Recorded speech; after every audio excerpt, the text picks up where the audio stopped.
Hello, Star Wars fans. Hey, we're just days away, just 3 days and 12 hours from Christmas 2020. And it's great to see you all here this morning. Park Outdoors and Damien, good morning. Welcome. We are in Christmas week, and today, Mando Monday, just a little bit of housekeeping up front. The first is that we are not going to be really driving into the merchandise release today. To be honest, there's very little there, and I'm really struggling with how Hasbro's been managing these figure releases. They don't seem to be done well at all. My own take on it is that they need a better marketing team, and they need to get upfront on those things much better when they realize that the Mandalorian is by far the biggest thing going on right now in the nerd community. And we don't have really anything else competing for that space at the moment.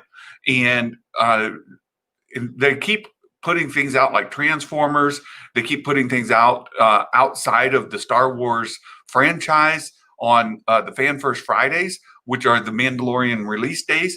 And on Mando Mondays, we're getting very little as far as figures. We're not vintage collection and the Black Series stuff, the stuff that people are really clamoring for, really, really high demand stuff for. They're really not managing those releases well and timing them with the episodes to catch that information. So we're kind of going to pass today, or at least right now, on the Mando Monday merch review, and we're just going to jump into the chapter 16 deep dive. And so, of course, there'll be lots of spoilers as we're going through. If you have not watched it by now, you probably should, because we're going to go all the way through the story points. We're going to talk about some things that I've seen discussed elsewhere, and a few things that I haven't seen brought up yet. So looking forward to that. Sir Nerd a Lot, XR Coon, hello, my friends. Thank you for being here. Oh, Santa welcomes you. We're on the week of Christmas. Reefer Man Reviews. Hey, welcome, Reefer Man. Glad to have you here. So with all of that being there, let's jump in. So the chapter 16, the rescue. And, Lucasfilm, Disney Plus has done just an unbelievable job at managing leaks out of this series. Even this episode, so all season long, people have been going out to the German broadcasting companies to get the information about the runtime of episodes. And those have been leaked on Reddit really quickly as the German board reviews the episode to put the rating on. And they have to do that early. And we've been getting the runtimes from there. And in some cases, we're even getting the titles or the short descriptions from there. This last week, the rumored runtime was 57 minutes from that chain. And it didn't happen at all. It was 47 minutes. And I had mentioned IMDb had it listed at 40. And so we were right in between 40 and 47. And it was kind of crazy. Sir Nerdlot, did you see Favreau on GMA? We did. I did. And we'll talk about it when we get to the Book of Boba Fett here at the end. Yeah. Do we have the same? Oh, very good, Damien. That's good. How's the toy making going? Toy making is at a rapid pace. Oh my goodness, we are right now at an extreme production line. The elves are working night and day to get the products into the sleigh so we could deliver them on time for Christmas. I cried at the episode. There are several. Well, of course, Star Wars Theory, he bawled. And there were lots of teary moments here to be discussed. And we'll certainly tugged at Santa's heartstrings as well. So let's get in here and we open up with some information here. I just took some shots here of the beginning sequence. We see that Dr. Pershing's on the run. The Imperial Remnant folks have got him, and Boba Fett and our crew, Din and company, are hot on the trail. And yes, XR, I did see that. We'll get there. And they shoot them with an ion cannon. Now, ion cannons tend to be one of my favorite weapons in Star Wars, and there's some great questions that just run through my mind on ion cannons. So if you've watched the Clone Wars animated series, one of in season 1, General Grievous had this great big weapon that shot out this huge ion blast, and it was a secret weapon that they had, and it would disable all the ships, and they could destroy an entire attack force coming. And that the ion cannons were kind of introduced. Well, then of course we get in the Empire Strikes Back on Hoth. They're shooting ion cannons up into the Imperial fleet that are attacking, and they're disabling the cruisers in space, the destroyers, so that the rebels can escape. But the huge question that comes in my head now, in retrospect, as I go back and look at it in context, why weren't they shooting those daggone AT-ATs with the ion cannons? I mean, they were there. Oh, I don't get it. Like, why wouldn't you just shoot the AT-ATs and decommission them right off the bat? Yeah, the malevolence, right? And ion cannons need to be used more. So you talk about, like, people love to talk about bad writing in Star Wars and plot holes in Star Wars, and how the hyperspace ram in The Last Jedi, also known as the Holdo maneuver, breaks Star Wars. Well, explain to me why they didn't shoot those AT-ATs with the ion cannons. Like, it's beyond me. I can't understand it. So I've thought about that a lot. But anyway, they shoot them with the ion cannon and disable their ship, and then that sets them up to board the ship. And I love this shot here where you see the you see the Slave One coming over top of that Imperial shuttle, and just the size of the Slave One as it goes in front of that window is pretty impressive and just fantastic. So, Will Morgan, hello, welcome. Glad to have you here. So they talk about Dr. Pershing, and I had to go back and look at it because the first 2 times I watched it, I was this line here where it says, "This is a top tier target of the New Republic." I thought he was a top tier New Republic scientist. I was like, wait, he works for the New Republic? What are you talking about? So the first 2 times I watched it, I was like, what is this about Dr. Pershing? Is what? And so when I went back and I turned the captions on and listened to it, yeah, he's a top tier target of the New Republic. And this dude in the middle scene here, he tries to work out a bargain for himself, but his buddy shoots him in the back. That's not a good way to start off your negotiations. And so this guy here then decides he's going to pick a fight. Burke the Nerd, welcome. Oh, and just so you all know, I've been working with Burke. Well, we're going to try to do a New Year's Eve discussion about some Star Wars topics. So look for more information about that coming.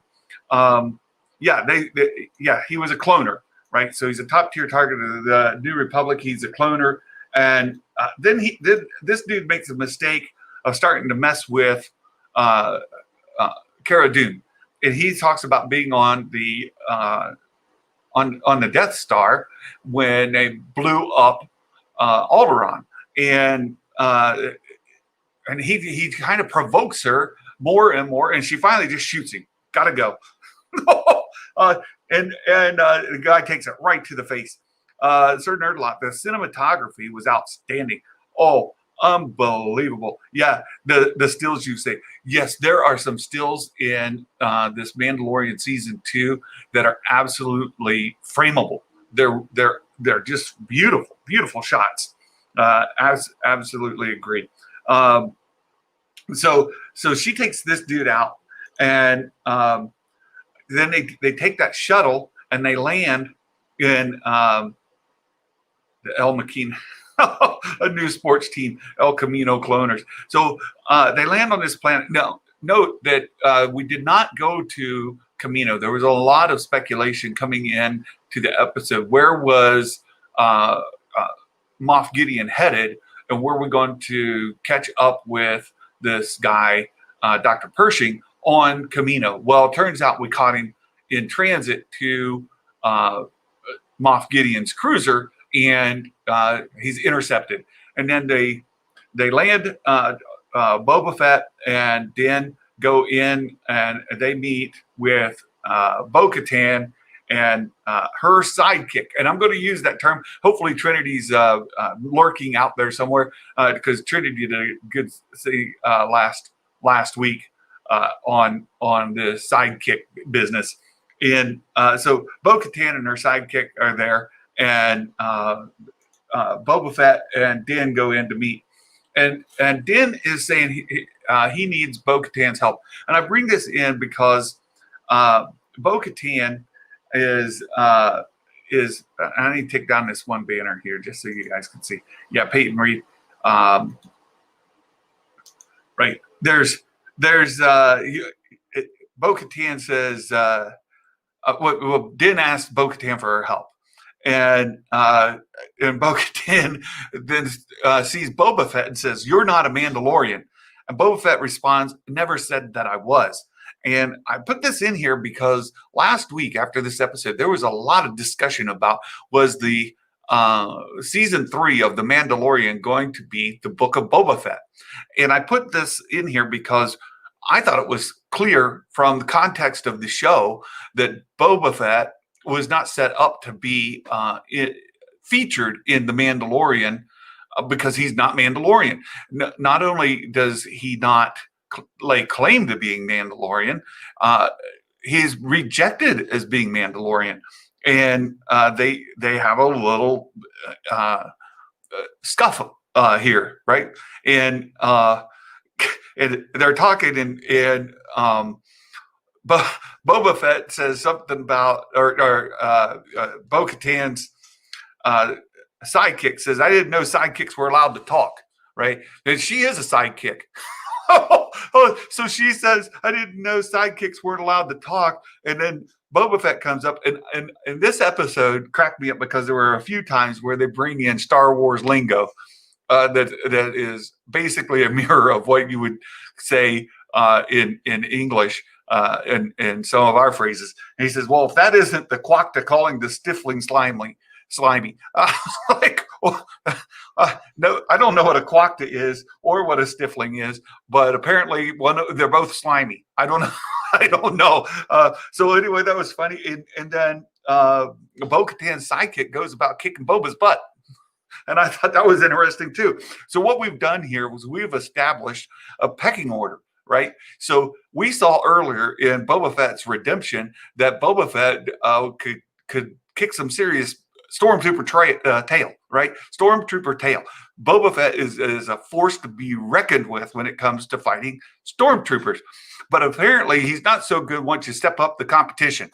Oh, my goodness. Even a blind Han Solo can pop him into a Sarlacc pit. And in Bo-Katan's sidekick gave him a run for his money. So he's sidekick status now, and I love that. I wanted to bring that up just to poke some fun at our friends that are Boba Fett fans, and I have to give some respect to Josh at the Den of Nerds this morning. He owned his mistakes. He is a big Boba Fett stan, right? He loves Boba Fett, and respect to all of the folks out there that love Boba Fett. I'm just still having fun poking fun at him.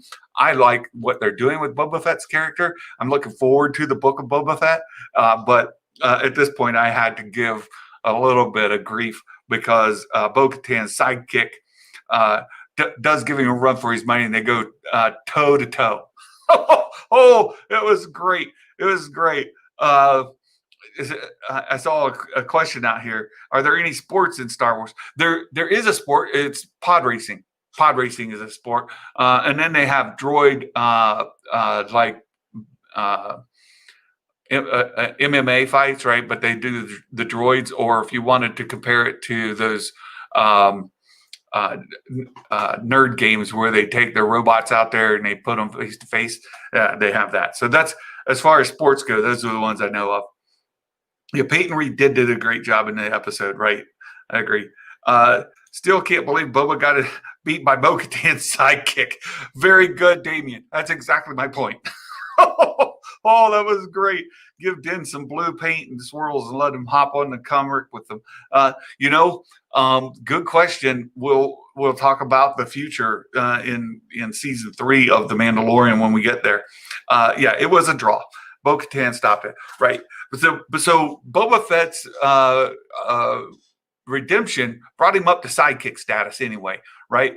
So Casca Boba, XR Coon. I like to say that for fun, but yeah, Boba was thrown to the floor and he was kind of taken, but they did end up with flamethrower to flamethrower, head to head. I think Casca did have the advantage, but turns out that it was a draw. It was a draw. So we'll bring Boba Fett up to sidekick status, which will still be enough of harassment of Boba Fett fans just to give him a hard time. Well, yeah, Boba Fett's great as a sidekick, I reckon. That'll start a fight. And again, folks, you got to be good natured about it. No, like I tell the children, don't fight. Right? Be nice to each other. Don't fight with each other. You got to stay on the nice list. So you can stay on the nice list. You can still have a little, fun. It's okay. It's okay. So there we go. Yeah, I did like the way she used her jetpack in a short burst to whip it around on Boba Fett and take him to the ground. That was great. So we go back to this discussion between Din and Bo-Katan where Bo says, wait, you can bring me to Moff Gideon. We know that Bo's been tracking him, trying to catch him. She interrogated the officer on the ship that they took, but he committed suicide, right? But she's been trying to find Moff Gideon and said, well, you'll never find him. And Din says, oh, he has a light cruiser. You might find it useful. And Bo-Katan says, we'll help you in exchange. We get to keep that ship to retake Mandalore. And she asked him to reconsider joining our efforts. Hey, Trinity's here. We've been talking about how Boba Fett is elevated to sidekick status because apparently he fights about as well as a sidekick. Oh, that was fun. So anyway, so Bo-Katan starts this thing about trying to exchange favors and say that, hey, we'll be absolutely willing to help you. And here's what we want to exchange. We want this weapon, and we want you to reconsider joining us, right? Well, maybe this will be the last time you hear it, right? Bo-Katan says, "Oh, you're just a droid." Talks about his father being a donor, and right, she's provoking Boba Fett, and he says, "Yeah, that's the last time you're gonna hear it." Right, right. So anyway, there we go. So they've been talking about arranging this favor, and this comes in really later when we talk about Din joining for season 3. Where are we going in season 3? In season 2, this episode, we accomplished the goal, right? So they do get Grogu. They take Moff Gideon's cruiser. They capture Moff Gideon alive, as well as they've got Dr. Pershing. So Cara Dune is in really good standing with the New Republic. She's going to cash in big for Navarro and the rewards that they were wanting for those high value targets, bringing them in alive. So XR Coon Casca isn't a sidekick; she's a member. Yeah, she's a member of the the Night Owls for sure. But go with us here, XR Coon. We're having fun, okay? Don't harsh our fun this morning. She's a sidekick for Bo-Katan. She's part of Bo-Katan's unit. She's certainly not the leader. That makes her a sidekick of Bo-Katan, and we're still going with that level. And that Boba Fett is on level with sidekick status. So let's just have fun with it while we can. All right. Oh, that's funny. Eric, we'll get there in a little bit. It didn't. Yeah. Okay. So you guys, you can talk about it in the chat. That's fine. So we've got this. We've got this agreement between Bo-Katan and Din Djarin. Right. They're going to help each other, and if they accomplish Din's quest, right? They can accomplish his mission. Then they want Din to help them on their mission and to maybe join them. And then Bo-Katan sets out this, and I really wanted to make this because Bo makes the case several times through the episode. Look, Gideon's got this weapon. I need it, right? It used to belong to me. I will kill them off, right? He's mine. You need to understand that Moff Gideon is my target. The weapon he has, it belongs to me. It's mine. And she makes the case, if the Darksaber is restored to her, then Mandalore will be within reach. And Din then agrees to help her and says, help me rescue the child, and you can have whatever you want. He is my only priority. So Grogu is Din's only priority. It's all Din wants, and he agrees at this point to whatever Bo-Katan wants to lay out as the cost. He's on board. So they've agreed to this, and Bo-Katan has laid out really, really clearly what that Darksaber means to her, and that Moff Gideon is the guy, hers. So let's see. Din could be a bit good Mandalore. Bo-Katan still deserves it. Right. I agree with you, Exarchon, and we'll get there some as well. I just really wanted to focus on this dialogue because it comes in really critical later, right? So we've had a couple of things exchanged here. One is the agreement to help each other, and the second is that Bo-Katan at all costs gets Moff Gideon and that Darksaber, right? So that's right there. So then we get this other fantastic shot. Dale, welcome. Welcome. Glad to have you here. Thank you. We get this fantastic shot. We get the Mandalorian fighter. We've got Slave One, and we've got this Imperial shuttle. Now, interestingly enough, they only use this shuttle in the Slave One. And I want to talk again about Boba Fett when we get down the road a little bit. And I know that Reefer Man, you have a couple of things in mind. A lot of mine revolve around Boba Fett, as well as a couple of other things. But Boba Fett, I've got a big question about him. So here we go. So Casca Reeves. So that's the sidekick. Boba Fett's equal. Casca Reeves, Fennec Shan, and Cara Dune, and myself. So Bo is setting up each of the attack units, right? So Bo-Katan with Casca, Fennec, and Dune are going to disembark, and they're going to go straight on for the transport. Sorry, misspoke. Exarchon. Yeah, the transport. Thanks for the correction. So they set up the battle groups, right? They're going to go, and then once they draw the crowd through, they're going to then send Din in to go retrieve his only mission, right? Is to get Grogu. That's all he wants. That's all he's after. So once we draw a crowd, you slip through the shadows and get the kid, right? And then here we go again. Another one of these Star Wars isms where they put things in. Cara Dune says, those dark troopers are going to be a real skank in the scud pie. I don't know what a scud pie is or what a skank within the context of a skank in a scud pie is. But the language cracked me up. We've got two of them now, two phrases that are completely Star Wars gibber without having the English equivalent. And, Star Wars has gotten in trouble before for using, and I listened to uh, uh, one of our favorite authors, right? Timothy Zahn was talking about how he put hot chocolate in one of his novels, and he got all kinds of grief from Star Wars fans saying, "Well, why would hot chocolate be something in Star Wars universe? You're breaking the universe."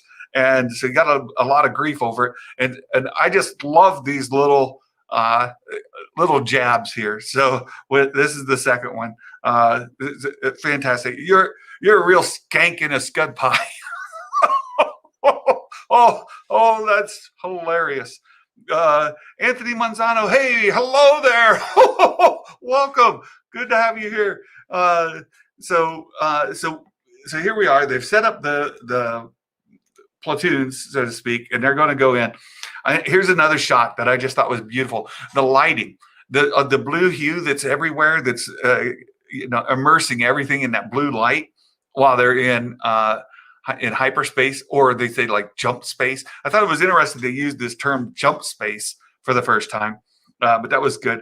So they talk about, but just the blue lighting that immersed all of them, I thought was really, really good. And then on the way there, Bo-Katan is now reinforcing. Just want to make sure you guys remember, Moff Gideon's mine. Got it? Right? She's really driving that home. Moff Gideon, mine. You leave him alone. I want him. You guys back off, right? And and so it says, and Bo says, I don't care what happens to him as long as he surrenders to me. It's critical, right? Bo knows it's absolutely critical that Moff Gideon surrenders to her, that he is hers, that nobody else deals with him. She's really laid down the law there, right? Yeah. It's how Lord learned how to make hot chocolate from Lando and air, right? And it's funny because he got a lot of flack, right? Timothy Zahn got a lot of grief from Star Wars fans. Now, you talk about how the fandom can be really toxic sometimes, and you go all the way back to the very first Timothy Zahn novels. The first time we had really got novels outside of the movies, Timothy Zahn's sequel trilogy, for me, and I've mentioned this before, for me and many others in my age group, those were the sequel trilogies. That's what we had. And for over 20 years, that's the only thing that existed in the sequel era was Timothy Zahn's novels, right? The Zahn novels, or the Thrawn novels. So the hot chocolate came in there, and he started getting hate letters from Star Wars fans picking on him for using hot chocolate. That was crazy. Xar Kun, you remember our little argument the other day. I did get in an argument on the Den of Nerds Discord about prequel era. I've still got a little angst on that, right? I've still not forgiven George Lucas for his sins in the prequels. So without going sideways on that, saying that Kara said sounds like something you hear in the southern states. Like, oh, that's really good, Anthony. Yeah, it does sound like a southern colloquialism, doesn't it? There are some real funny ones that come out every now and then. I've got relatives in West Virginia. My wife does too, and every now and then they'll say something, and you're like, what did you say? what does that even mean, right? Park outdoors. Now you guys are picking on me. It's just a couple of days before Christmas. I thought we decided we're picking on all the Boba Fett fans, right? You guys are great. I love you guys. It's great. Damien, I love the prequels. That's fine. We'll get into the sins of the prequels sometime. Today's not the day. Do you think Baby Grogu will turn to the dark side? No, I don't. So anyway, we get there. So I think Bo-Katan has really established the rules. Says here's what's going to happen, right? And then they go to play out their little act, right?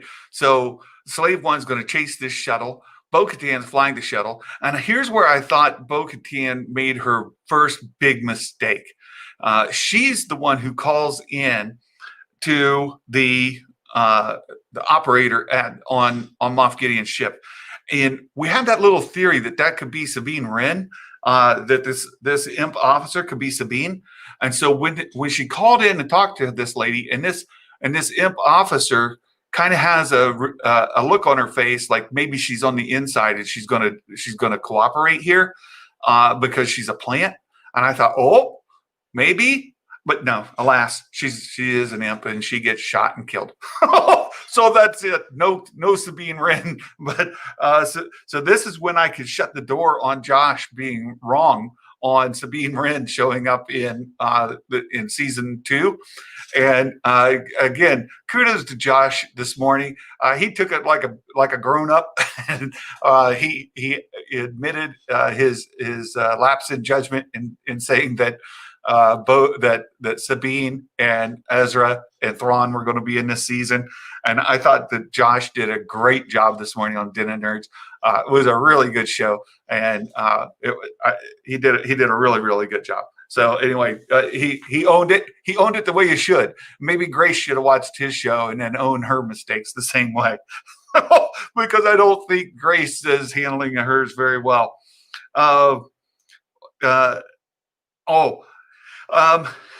Anthony, we'll get there in just a moment. Okay, so when we get to the Luke stuff, I'll talk about that.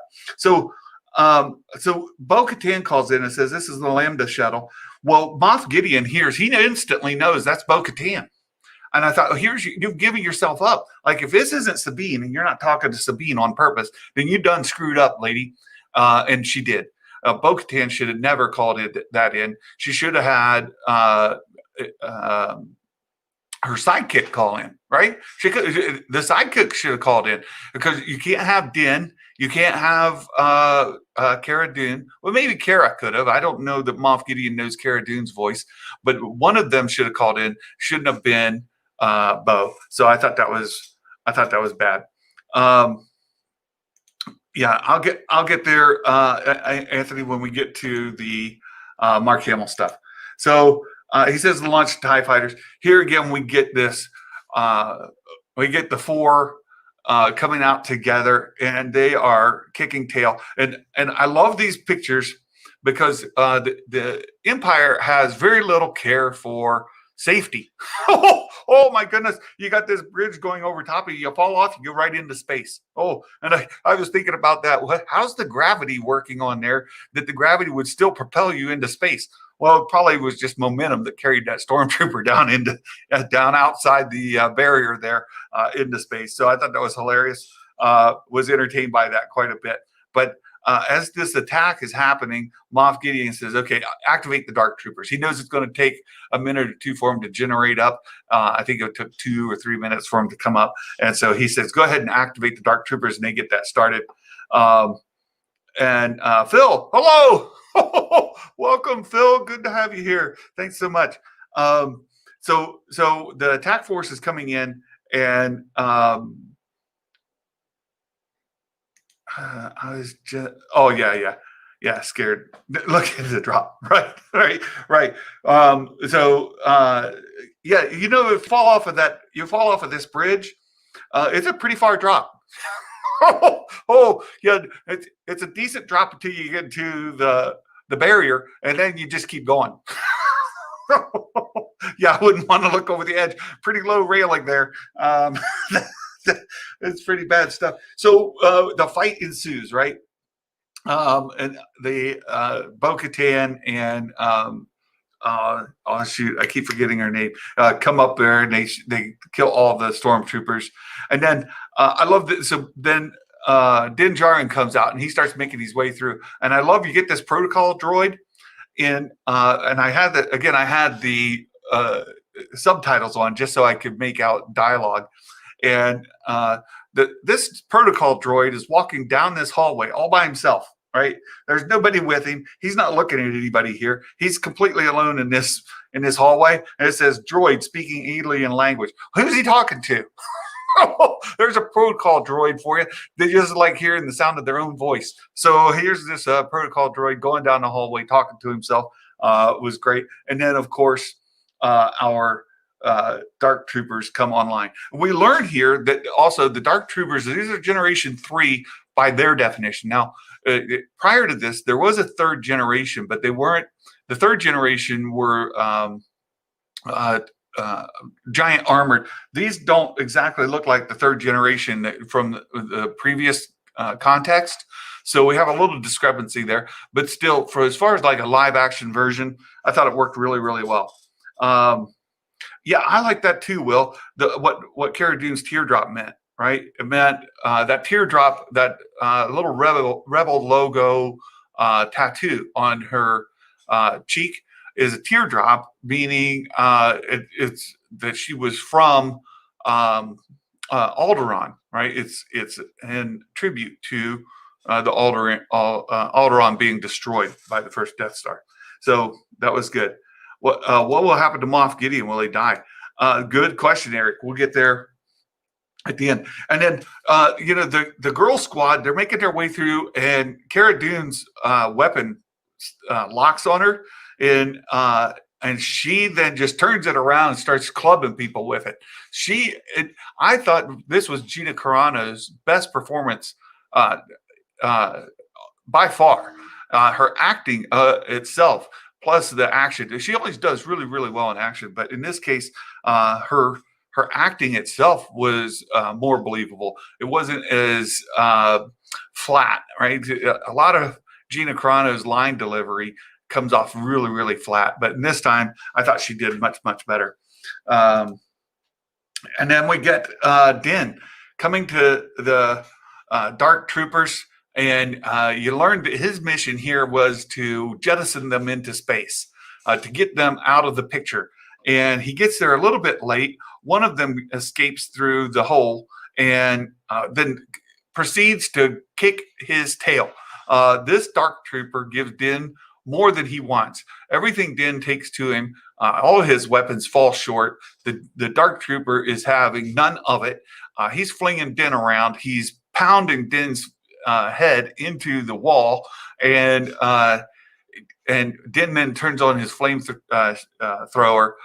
That gets the Dark Trooper to stop pounding his head, but and he gets a chance to use the dark or the his spear. Right, he gets to use the spear to decapitate or throw it right through that Dark Trooper's neck, then severing that connection, and then he's able to eject the rest of them into space. But you learn, like, one Dark Trooper versus Din, the Dark Trooper's going to win in just a head-to-head. And Din is able to use that Beskar spear at last moment to kind of take care of the Dark Trooper. So I thought that did a really good job there of establishing just how menacing these Dark Troopers are, what a real threat they are, and also keeps going to the fact that Din is not a Gary Stu, right?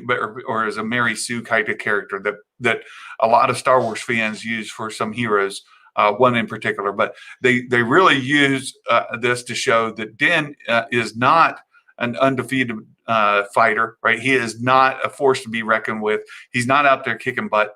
He certainly is not a Luke Skywalker, as we'll see here in a minute. But it's all he can do to survive this attack from this Dark Trooper, and he barely survives it, and he does manage that. I thought that was really well done.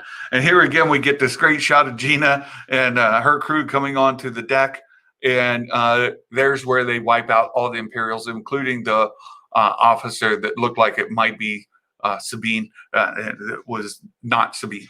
And then Din is making his way through the hallways, and he's taking out stormtroopers as well.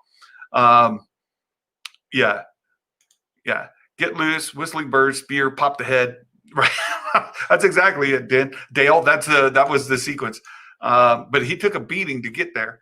And so then we get into the next piece, and we get a bit of exposition here. So Din gets to where he's going, and who do we find there? Moff Gideon. Now remember, Bo-Katan has said Moff Gideon's mine, right? Moff Gideon has to surrender to me. I'm going to kill him. In fact, I really don't even care if he lives or dies. I just want that Darksaber, and he has to surrender to me. Din shows up, and look who's there. He's hanging out. Hey, Mark, welcome. Good afternoon. Welcome. Thanks for joining. Yeah, is there loopholes of dark saber canon? We'll get there in just a moment. Just a moment, Anthony. That's a really good point. In fact, I'm going to leave it. Well, I can't for us to be able to read this exposition. So there was Giancarlo Esposito. He did an interview where he talked about Moff Gideon being a bit of a diplomat. Apparently, this is what he was talking about. And then he talked about them breaking several of the dark sabers in combat, and that's coming up too. But there's this great big dialogue that they have here, and Moff Gideon is playing with the dark saber and having this discussion with Din, and here's where you see that Moff is saying that they've arrived on the bridge, they've killed everybody there, they're murderous savages, and now they're panicking. And he says, you see, she wants this. Whoever wields this sword has the right, and this is important what he says here, whoever has the sword has the right to lay claim to the Mandalorian throne. It doesn't say that whoever wields this sword is the rightful heir to the Mandalorian throne. It says that whoever wields this sword has the right to claim the Mandalorian throne. So it's not one and the same. And we'll get to that discussion a little bit more in just a moment. And then Moff says, the child is extremely gifted and has been blessed with rare properties that have the potential to bring order back to the galaxy. Again, I think they're laying some seeds, right? You plant the seeds, you make sure they're in fertile soil, you make sure they get germinated and that they're watered and given some nutrients so that they can grow. I think right here we're planting a seed. The order we're talking about first order.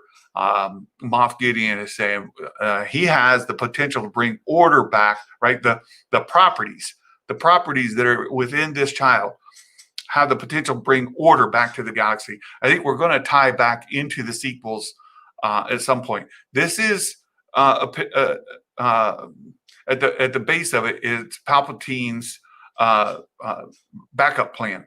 And he talks about that in the Aftermath novels. He has another plan. And I think this is part of that plan that's laid out in the Aftermath novels, that the blood of the child has properties that have the potential to bring back order to the galaxy. So there's some of that stuff. All right. So then we have this battle. And boy, oh boy, do we have a battle. Let me catch up on a couple things here. Yeah. I see what you guys are talking about. I'll get caught up. And Dale, we'll get to some toys in a different cast. And I talked about it at the very beginning. Hasbro's kind of let me down one too many times. And so let me check. In fact, you say check my email. Let me take a look here. Hasbro, Mando Monday. Yeah. Well, okay. So yeah, I already saw that.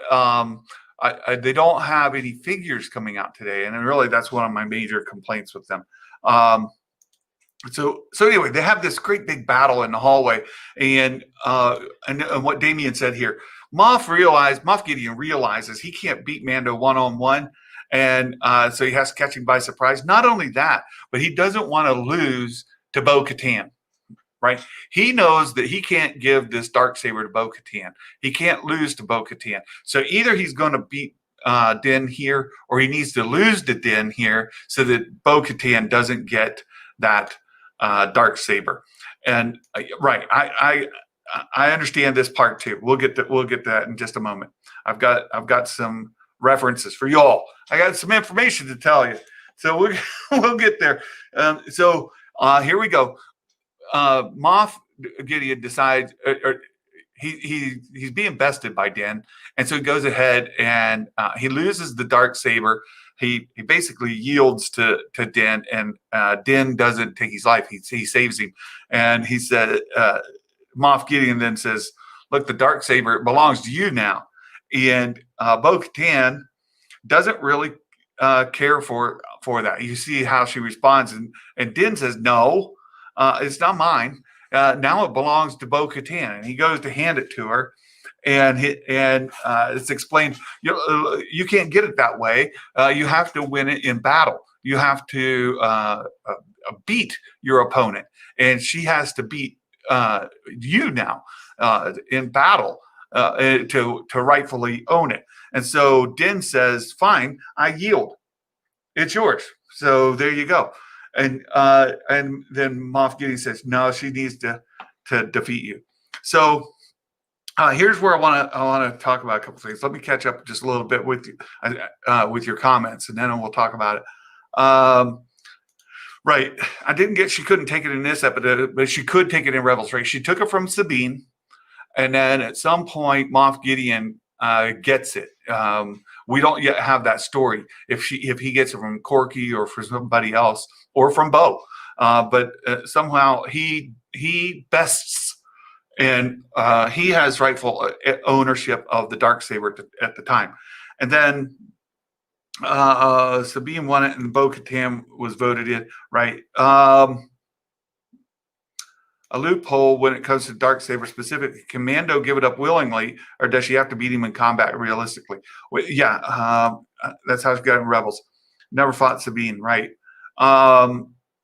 Gifted to Dark, so she can't again. Okay, so I put in the description here of this video a link to Thor Skywalker. Now, I disagree with Thor Skywalker about 98.5% of the time.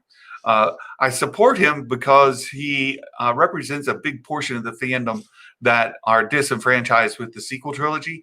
But Thor handles that in one of the best ways that you can if you're going to be putting that kind of content out. But Thor did a thing today, I believe it's in the link, about the Darksaber rules. And did they make any sense? And I thought Thor did a really good job. And he used, because it's Thor Skywalker, he used Thor's hammer, right? Mjolnir. He uses it as an example. Whoever yields that hammer is worthy, right? So the hammer bestows power on the user. The Darksaber, it's mentioned in this story even, it's quoted, "This saber has no power." It gives the owner of it the right to lay claim. It doesn't make them ruler of Mandalore. It doesn't give them the authority. Power is not vested to them to be the leader of Mandalore. But yet it's the story. And he mentions that. Let me see if I included that. No, I didn't. So it's the story behind it that is really what gives the owner of the Darksaber the ability to lay claim and stake a claim. Then they have to be voted in. They have to garnish the support. And what we've learned in this era is that the Mandalorians are deeply divided.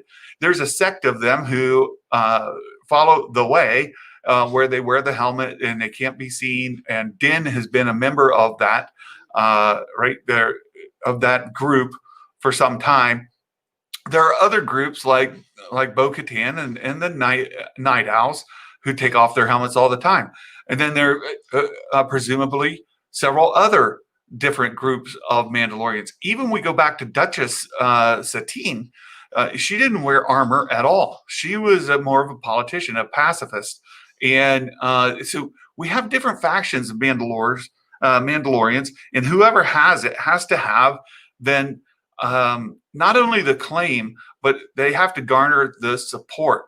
And knowing that that she got this saber the last time by gift, Sabine had it and gifted it to Bo, who then ruled. But then at some point, the Darksaber was taken, either through combat, right? And presumably that's what had happened, right? She was defeated, or a subsequent owner of it. Like if she then handed it down to Corky, for example. And I keep using that example. Let's say that Bo gave it to Corky, and then Corky was defeated by Moff Gideon. Now it's been won in combat by power, by strength, by just dominance, right? And for the Darksaber to come back to Bo through a non combat related, right? Through this gifting process, she has not yet then defeated the powers that took it. And so her leadership would be undermined by that. Not that she couldn't, right? She could take it from Din, but it just doesn't give her the amount of authority had she beat Moff Gideon directly. And that opportunity is gone. Moff Gideon took it away from her. And he's quite proud of himself for doing that, right? He took that opportunity away from Bo by purposely giving it to Din. And now there's nothing she can do to earn it. Unless Din is bested, and that's, you see that here, like had the Dark Troopers bested Din, killed them, and then Bo-Katan somehow escaped and then was able to get it later in combat, maybe. But being the way that things played out, she does not have the opportunity to win that Darksaber through combat. It presents her a little bit of a problem with one of the factions of Mandalorians who are looking for that physical warrior status, somebody who has won it that way. Yeah, Sabine won it, defeating Gar Saxon just for the Duchess was, yes, she designated the weapon, Bo-Katan's sister, right. And then she was able to hand it to Bo-Katan because she was deemed unworthy, considered okay. It went through a lot before she found it, right, and gave it back to the, okay, so there you go. So that all counts. In Exar Kun, right, it's the story behind the symbol that matters. And that's the thing. Bo-Katan could take it from Din.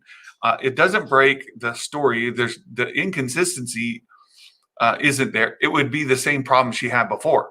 It was given to her by somebody who won it in battle.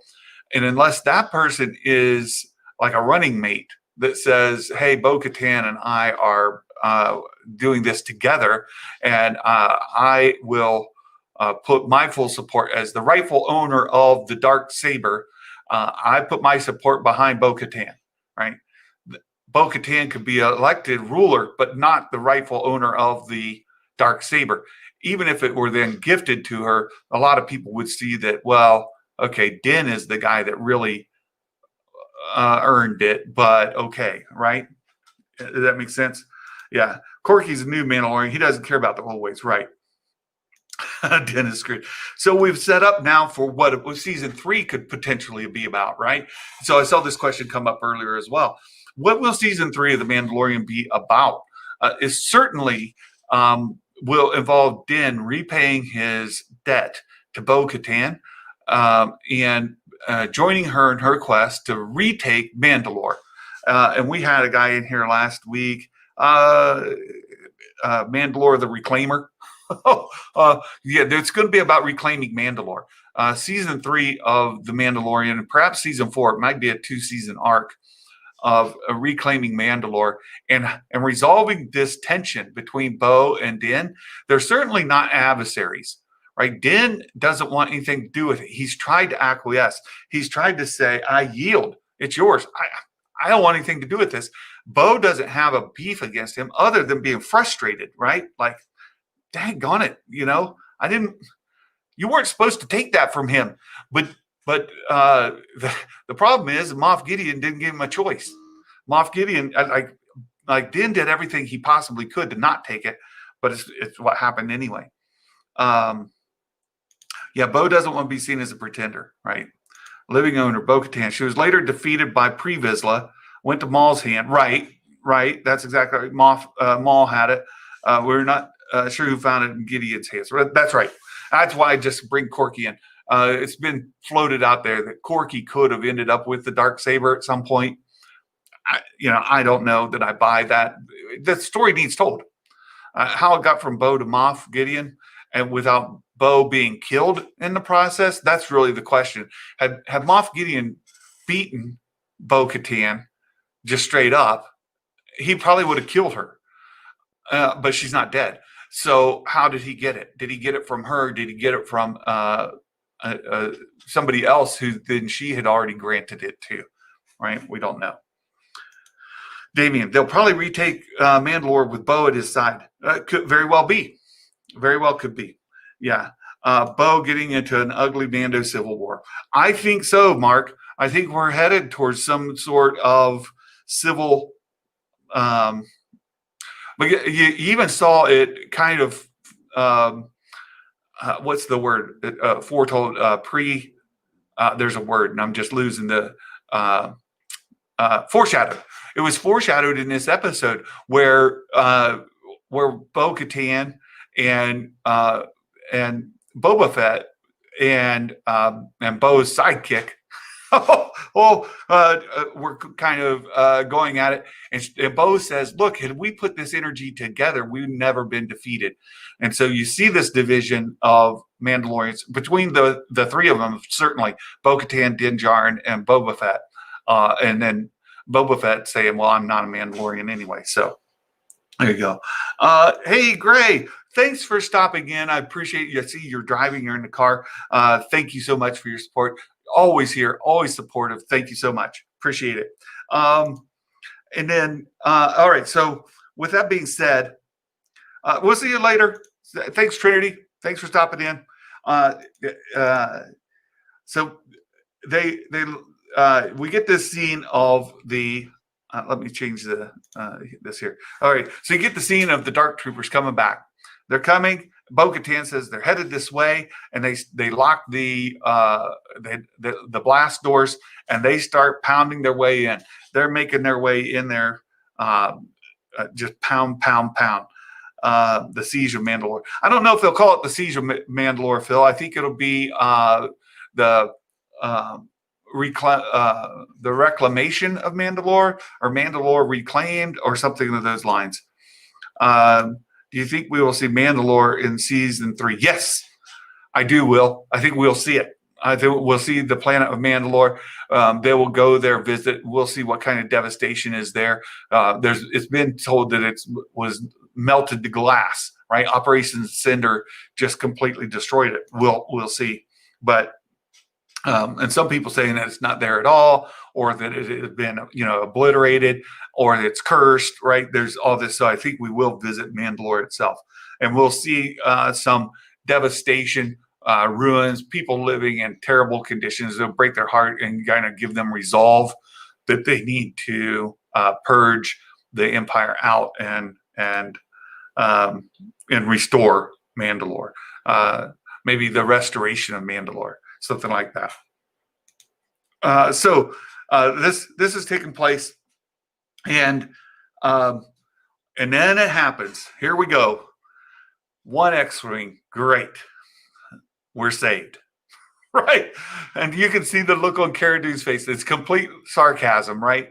One X-wing, great. We're saved.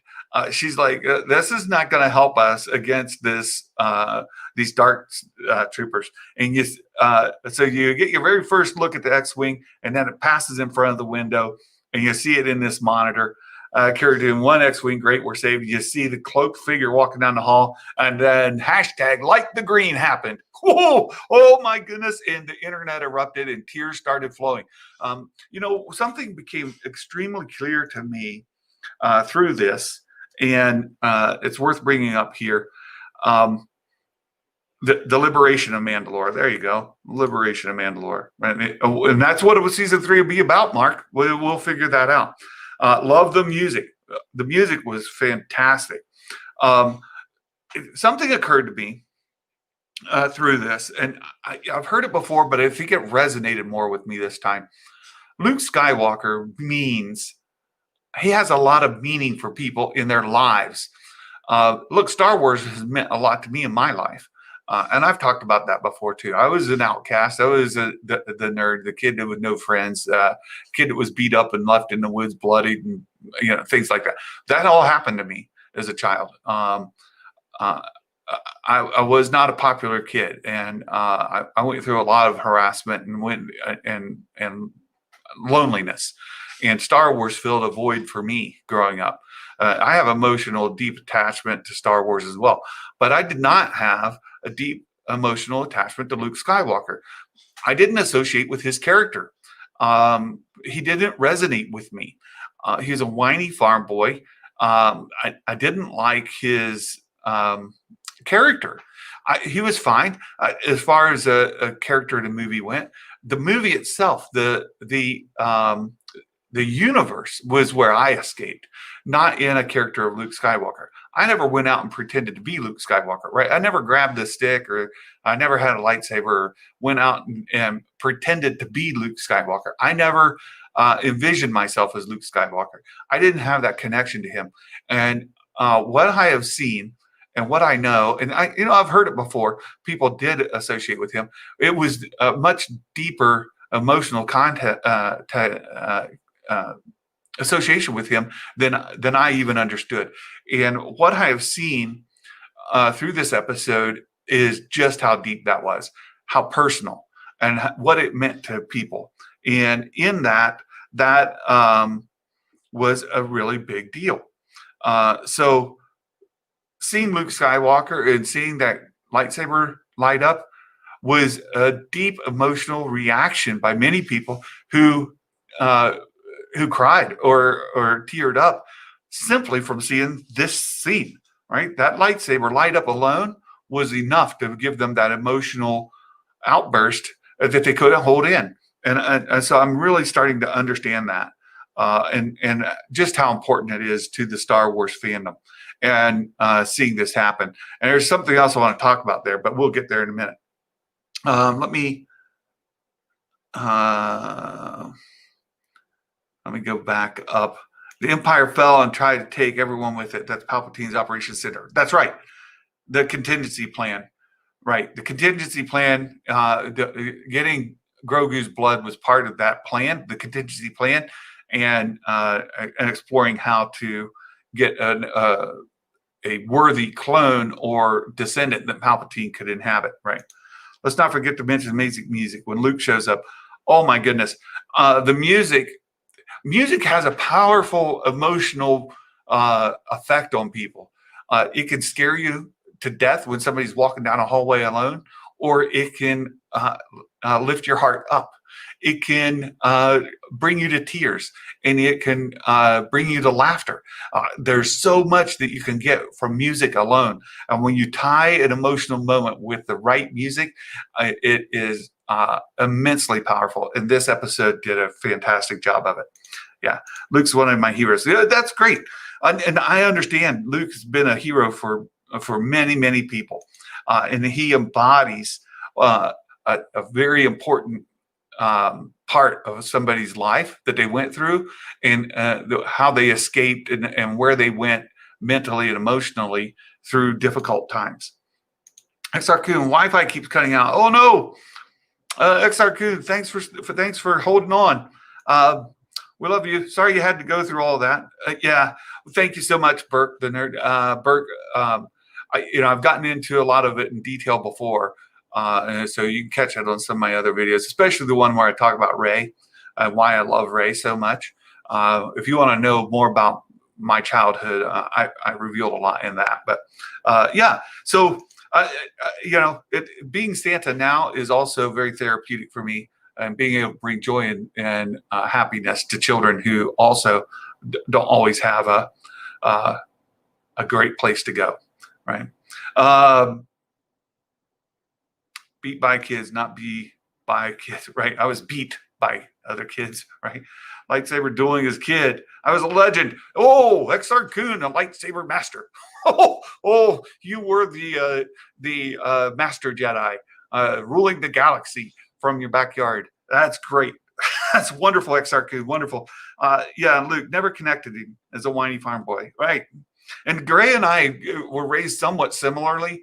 I know Gray had religious parents, was raised in a religious setting. The same for me. We have different lives from there, but as far as our childhood experiences, living in small towns and feeling as an outcast, Gray and I consider her a sister. I really do. She's a special person to me. Thank you so much. Would practice with a broomstick. Oh, Davian, wonderful. So awesome seeing Luke Skywalker again. Right. I cried a lot. A lot of people did. Wanted the Jedi music or something when Luke showed up. Disappointed by it. Give it another chance, Reefer Man.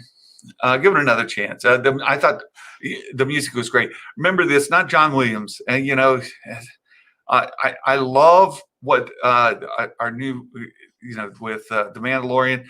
He is doing a fantastic job. And I thought they did a nice balance. This is The Mandalorian, after all. And it had a nice tie-in with Luke and his character. So good. Every great Star Wars character gets a hallway scene. Damien, you raise a really good point, and credit that to Disney. Think about the hallway scenes. All of the great hallway scenes are Disney era Star Wars. People aren't going to like that. But you go back, Darth Vader's hallway scene, what many people consider the best of the Disney Star Wars era, being from Rogue One. His hallway scene came under Lucasfilm, owned by Disney. Darth Maul, season 7 of the Clone Wars, his hallway scene, epic, absolutely epic. And that was certainly under the Disney Lucasfilm era. And then Mark Hamill, Luke Skywalker himself, gets his epic hallway scene in The Mandalorian under the Disney Plus logo and in the Disney era. Absolutely. Thank you, Comic Books Deals and Deals. Thank you so much. I'm honored. Thank you. Star Wars Vortex. Hello. Welcome. Thanks so much. Appreciate your guys' support. Really does mean a lot. And Gray, truly, you're a special person to me, and I really appreciate you being here. And I won't go too deep, or I'll be crying on scene. A lot of times, you guys don't know what a very small outreach does to somebody in a very big way. And Gray just happened to step in the right time, in the right place, in the right way. She's a great person. So here we get the hallway scene, and then I wanted to bring this up. This brings some discussion. So Moff Gideon has a weapon at his side by happenstance, right? He gets thrown to the ground, and there's a blaster there. He covers it with his cape. Later, he gets one chance to use it. He gets up. He grabs his blaster. He stands up, and he shoots point blank at Bo-Katan. Shoots her right in the knee. Oh my goodness. Shoots her right in the knee where the Beskar is, right? She's got a thigh and hip, a torso not covered by Beskar, right? Like 70% of her surface area is not covered by Beskar. He manages to hit. He manages to shoot her right in the knee, right into Beskar. One thing Imperials are apparently taught in when they take their weapons training is to shoot the armor. Shoot at the armor. Shoot at the armor. That's apparently that's your weapons training as an Imperial, either a stormtrooper or as an officer. In the U.S. Army, when I was taught to shoot, we were taught to shoot center mass. Center mass. Don't go for head. Don't go for legs or arms. Go center mass. Right. So that was our weapons training. Imperial officers, shoot at the Beskar. Shoot at the armor. He shoots her in the knee and then shoots her in the Beskar. And then she goes to shoot Grogu. Where does he shoot Din? In the Beskar. Gets him again. How can you not be entertained by that, right? As a Star Wars fan, it's memeable, right? It's absolutely great. And then Moff Gideon tries to kill himself, and Cara Dune's having none of that, right?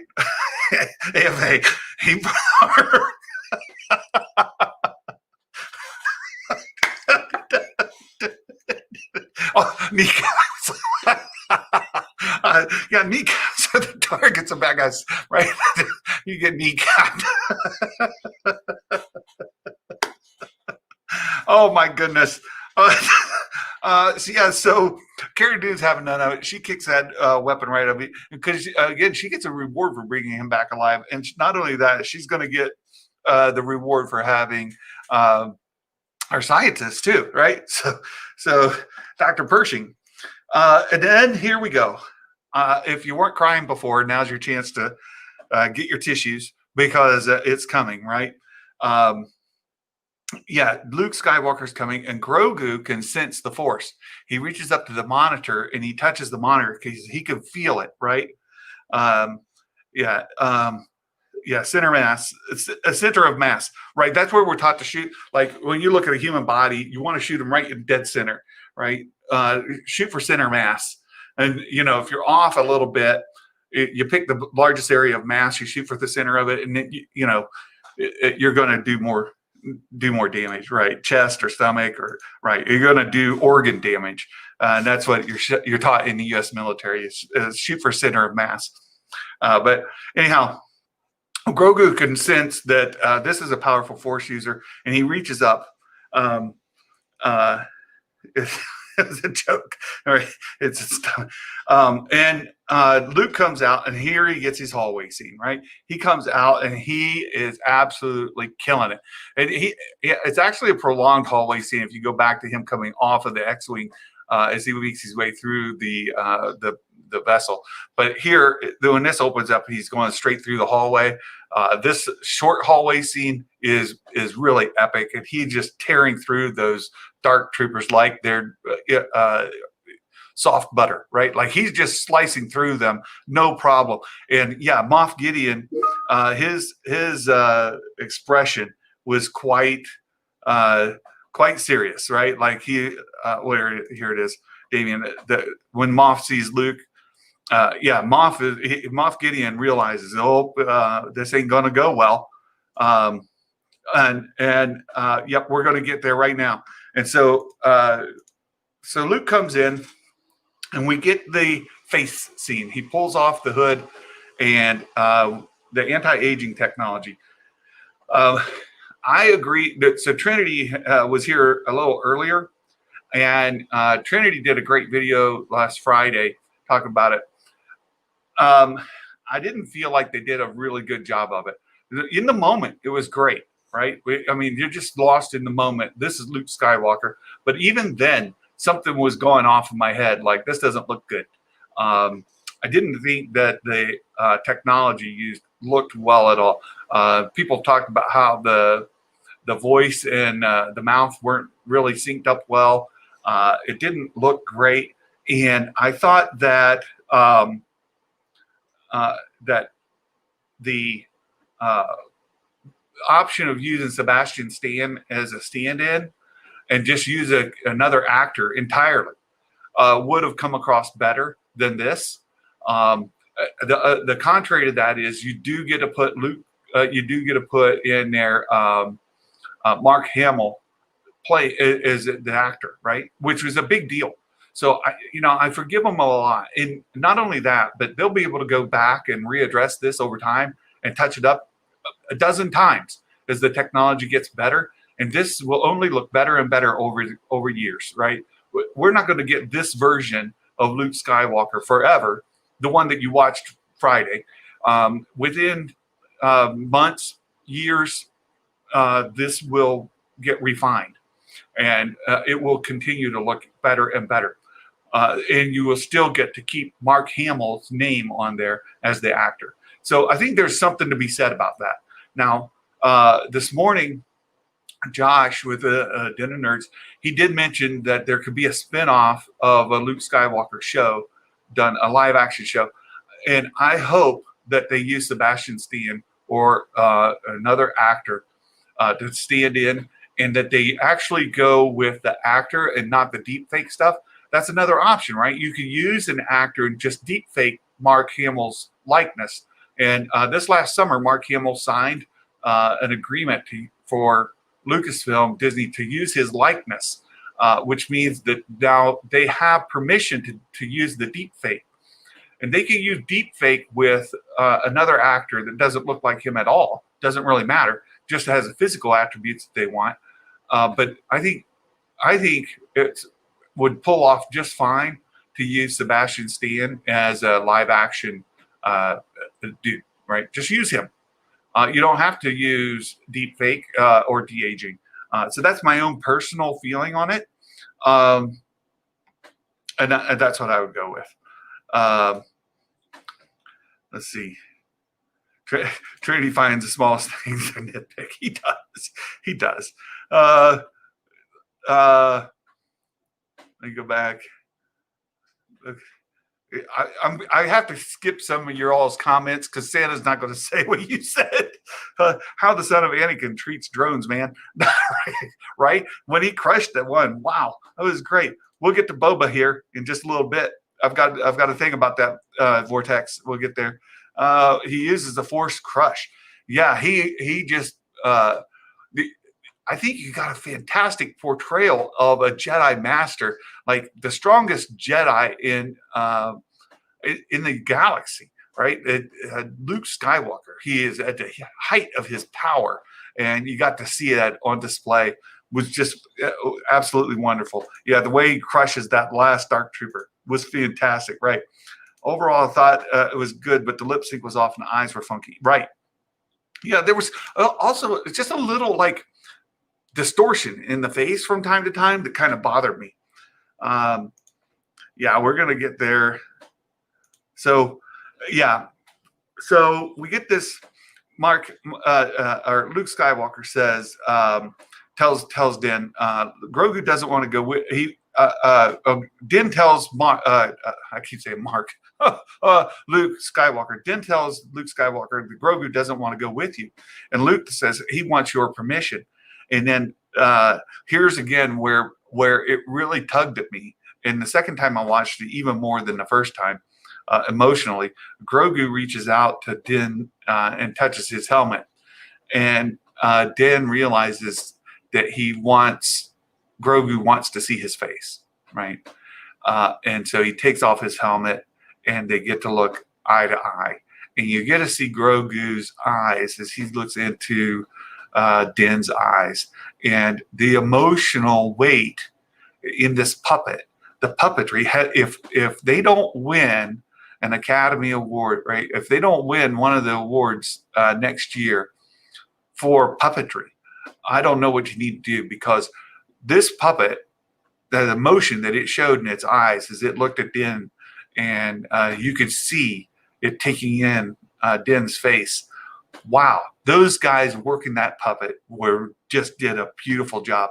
And then Din opens his eyes and looks into Grogu's eyes. It was wonderful. And when he sets Grogu on the floor, Grogu holds onto his leg and is looking up. Very, very powerful. And then Luke says this line, and this is getting some, again, we know Star Wars fans, and this is where it picks up. Luke says he's strong with the Force, but talent without training is nothing. Now, that has led to a whole nother outburst about Rey and being a Mary Sue and her having talent without training. And folks, I don't have the time or energy to go into it today, but I think much is being made of nothing. And at this point, they also said that, Luke Skywalker in this episode was a great big middle finger to Rian Johnson and J.J. Abrams and Luke Skywalker in the sequels. I don't think so. They're different times. We have to have Luke Skywalker transitioning from Return of the Jedi through being the most powerful Jedi Master in the universe. Somebody who could take down Star Destroyers, right? Luke Starkiller, right? Like, you've got that version of Luke Skywalker out there, and that what they're doing is they're showing the immense power that Luke Skywalker has and who he is, and it's setting up his fall. Right, he has to go from the highest of high, and I had a discussion with my friend at church yesterday, and remember, Superman, the strongest being, was unable to save his father from death, and it brought him down. And Superman, Kal-El, right? He was broken because he couldn't save his father. All this immense power, but he couldn't save his father. And of course, that's what Anakin was battling in the prequels, right?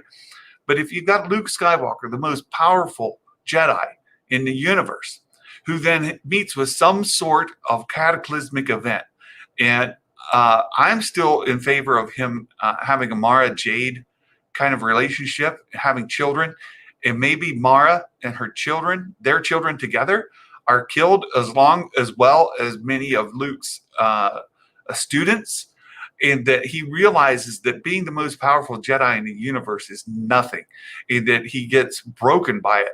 But you have to build that up before you can take it down. And what we get here is part of the building up process. Absolutely love that they're building Luke Skywalker up, and I'm completely in favor of seeing Luke Skywalker's character developed further down that path so that he gets to that point. And then whatever that event is that breaks him, the only thing we have right now is the scene where he confronts Ben in with his lightsaber drawn, right, as being the moment. And here's the thing that I think will be retconned to some degree. They're going to give us more context around it. That gives us different perspective on what broke Luke, and it's not going to be that singular event. There's going to be a myriad of things that happen, with that being only a piece of the puzzle, and that's going to break him down. I think that's what's going to happen, and I'm absolutely in favor of seeing it happen. So let's see. She learned about the Jedi. She learned what to do, and she believed. Yes, she did believe. And I understand the Rey is Mary Sue. I don't think she is. I don't think she meets the definition, although there are people who like to use the term Mary Sue as just a poorly written character rather than what a Mary Sue actually defines as. And then as a poorly written character, you can make it mean whatever you want it to mean. And so for people who say that a Mary Sue is a poorly written character and it means what they define it as, then I'm willing to give that to you. But if you want to go into the pure definition of Mary Sue, Rey has many failings. She has many shortcomings. She has many missteps along the way, and she has to get help from others many times. She is not an all-powerful character that has no flaws. So we don't have time to go all the way down that path right now. I promise you we can explore it at some point. But anyway, that's my position on her, and I don't think this does a great deal of damage to that. And Dale, the thing about Rey in my eyes, she learned about. Okay, yeah, I already read that. Luke looked great in The Mandalorian. I think the special effects didn't look great, but boy, oh boy, he was a believable hero, right? Between Luke and Rey, Luke hadn't heard of the Force, and she knew. Yes, yeah, Superman, XR Kun. All right, that's a strike. 3 strikes, you're on the naughty list, buddy. If they provide more context, maybe I'd like the sequels more. Right. And I think we may get some of that. I think we may get some, Damien. Luke was just put on an island, sad and depressed. Yeah, there's not enough context there, Damien. I'll give you that. Absolutely. This is somebody who loves the sequels, and I love The Last Jedi, and I followed Luke's trajectory well. But I already told you earlier, I didn't connect with Luke in the emotional way that many fans did, and I just didn't fully understand that until this episode. And I get it. I truly, truly get it. And if you had that connection with Luke, that personal, deep, emotional connection to him as a part of your childhood, I get it. Right? I understand where you're coming from. Truly, I do. What would like DC. Very good. Instead of trying to help him, tries to kill him. I think there's a bigger story there, Damien. I'd love to talk about it sometime. I won't do it now because there's still more to go here. I love how it's Luke training Grogu like Yoda trained him. And Grogu's the same age. Yes, as Anakin. Yeah, Luke's father killed many people, even children. Luke says they're still good in him. Yeah, I follow you. We're just not going to go all the way there right now.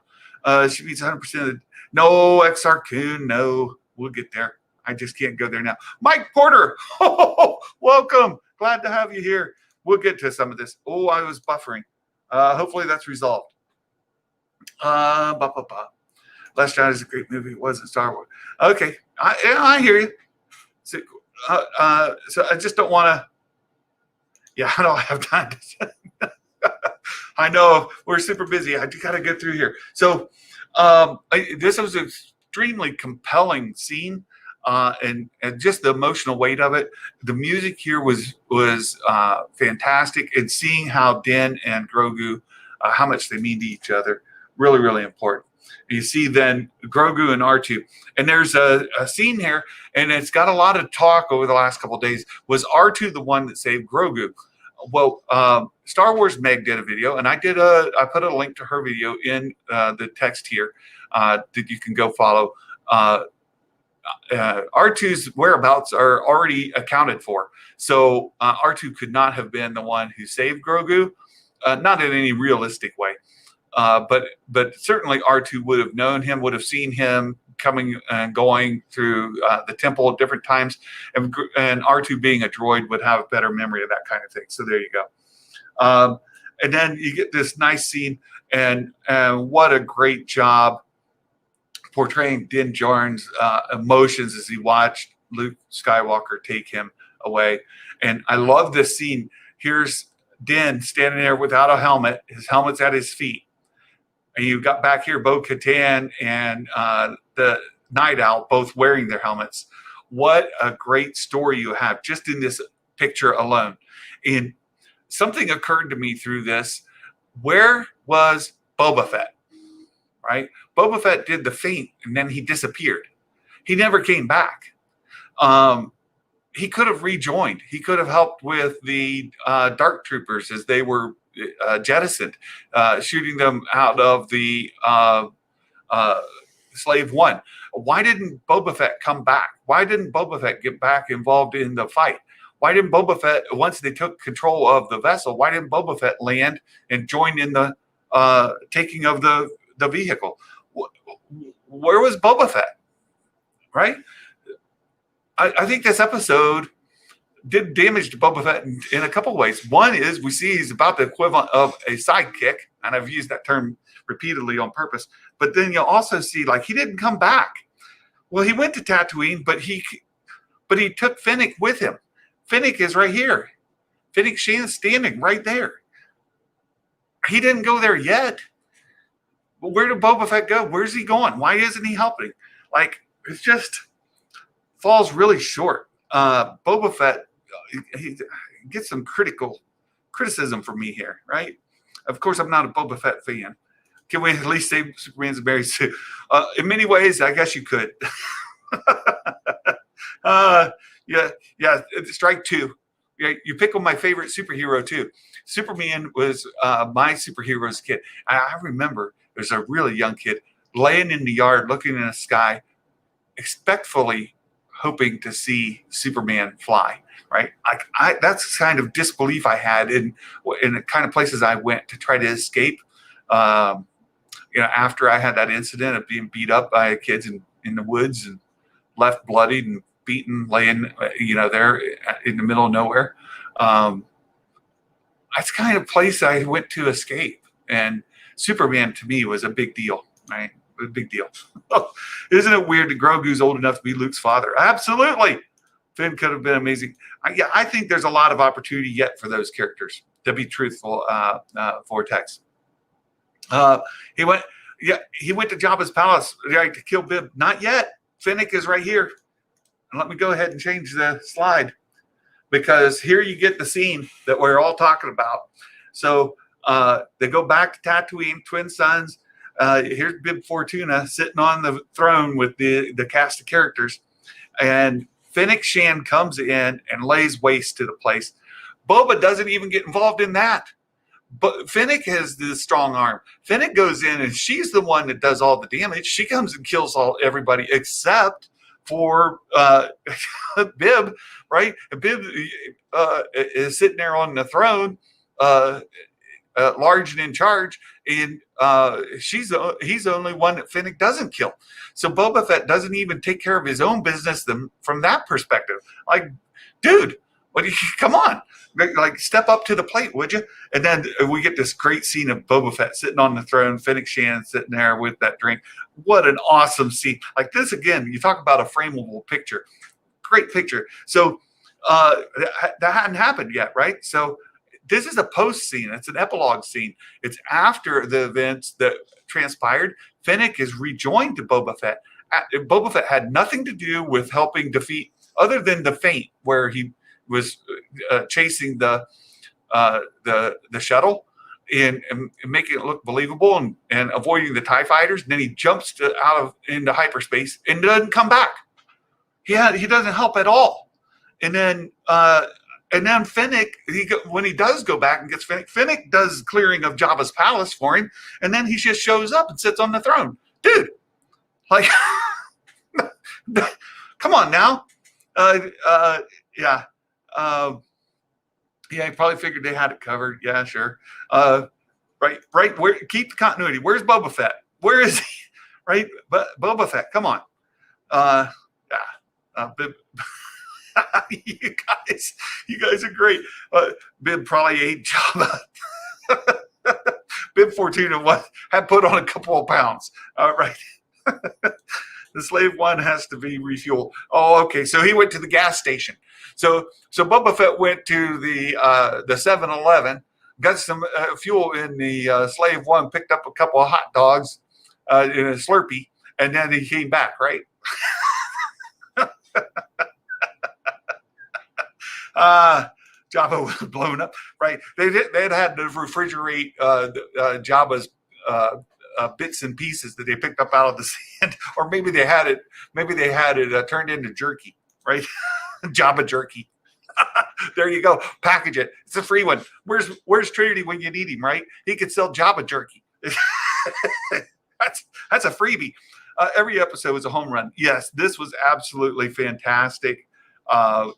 Fantastic episode, Mike Porter. Absolutely agree. Star Trek, place to get away. You know, I like Star Trek as well. I used to watch it after school, all the reruns. And I was a big Star Trek fan as well, Greg. It wasn't my getaway, but it was a place I enjoyed. That's the worst part of your trial. Yeah, sorry about that, XR. That's okay. Boba is Star Wars Sinister. Yeah, he makes an unarmed person do the job for him, right? A few years ago, I pointed at airplane lights in the night sky, told my 4-year-old it was E.T. You know, Mark Hamilton, when our oldest was young, we went by a radio antenna real close to Christmas, and it had a red light flashing at the top. We told her it was Rudolph pulling the sleigh. She believed it. It was great. Boomer Fort Fat Tuna. You guys are great. Boba cloned Fennec. He has two. No, he has an army of Fennec. That's good. Boba went to contact Luke. Oh, there you go. There you go. That's how Luke found out. Boba went and told Luke, hey, this is where to go. I loved the end credit scene. Oh, my gosh. Absolutely, Vortex. It was fantastic.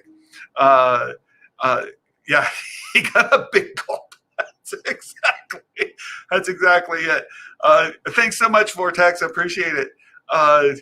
We just need a Daniel Logan Django show, right? Boba Waterboy. And you know what else I couldn't believe? They had Bib Fortuna say McClunky. You know, they talk about, you know, George Lucas messing with the original trilogy and throwing McClunky in there in the version he threw out. And then for them to put McClunky in here, Bib Fortuna, when things are going afoul, he yells McClunky as Fennec Shan's coming in. I was like, you got to be kidding me. Like, he didn't just say McClunky. I had to re-listen to it. Dang on it, he did. So McClunky is now been canonized in Mandalorian as well. And maybe what you could consider the prelude to the Book of Boba Fett, really. And it was verified this morning that the Book of Boba Fett is indeed a separate project. There are two different shows. The rumor is that the Book of Boba Fett might only be 3 or 4 episodes in its total duration. It could be a very short, limited series, followed by then the Mandalorian season 3. And I saw Josh say that the rumor is that it's going to jump ahead several years. I've not seen that. I don't know that I buy it. We'll see about that. Not exactly sure. Not sure. Can't have Luke in the same shot as Boba.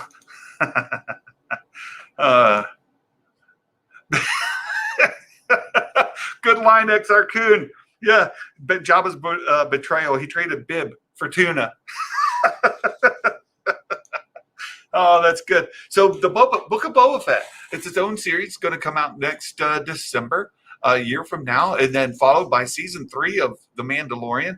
And they are definitely separate projects. I did see where people were trying to put them together, but they're not. And I also want to just shout out real quick. I put a link in here to a live stream that Girls with Sabers did with Blue Bantha Milk Company. I think is what they call this, Blue Bantha. They did over the weekend. That live stream, they went into some discussion of some of the stuff we've talked here, and it's a really good discussion they had. So the link is in here as well if you're looking for other content. I put the link to Thor Skywalker's discussion about the Darksaber continuity. I put a link into the Star Wars Meg talking about R2-D2's whereabouts and could he have been the one that saved Grogu. And then I put in the link to the Girls with Sabers as well. So look for those if you're looking for other content. The Obi-Wan show, that's going to be fantastic. We've got some great stuff coming, folks. And fans of Star Wars, we are being treated with quite a bit of fantastic content. The Filoni-verse gained another show. I think the Book of Boba Fett is primarily going to be coincide with The Mandalorian. We may get flashbacks. I'm hoping we get flashbacks to Boba Fett's missing years between Return of the Jedi and now. But I would love to see where the crime lords are going and where this goes for right now. So that's very exciting. One of my plans after Christmas. So I've been doing online visits through JingleRing, and you've seen the link going in the crawler here the whole time. And I'm going to continue that through the first week of January, meeting with kids virtually online. And then just back to my regular day job, which I'm taking a break from right now to do this show. But and I'll be getting on. I'm an Oracle database programmer by day, and I'll be doing some of that. So that's my plans after Christmas. You guys, and I, as far as content here on the channel goes, we're going to continue to work with Imagic Maker every Thursday. We do have some the next season of The Gallery coming. Starting this Friday, and we get to see about season 2, the making of The Mandalorian. So look forward to that, as well as a really rich year, 2021 of Star Wars content. We should be getting the Bad Batch series. We get the Book of Boba Fett and season 3 of The Mandalorian. Who knows what else they may sneak in there, as well as all that MCU stuff coming to Disney Plus. And then we'll cover some other content. I've got a lot of other things here to talk about. I've got some toys ordered. We'll do some toy reviews. We've got all kinds of great stuff coming to you in 2021, and I really excited to continue these discussions with you all. And I can't thank you enough for being here today. We've laughed, we've cried, we've had a great time. Oh, you guys are wonderful. Thank you so much for being here today. And until tomorrow, when we come back and talk some more Star Wars, hope you all have a wonderful day. And until then, Merry Christmas, everybody. Bye-bye.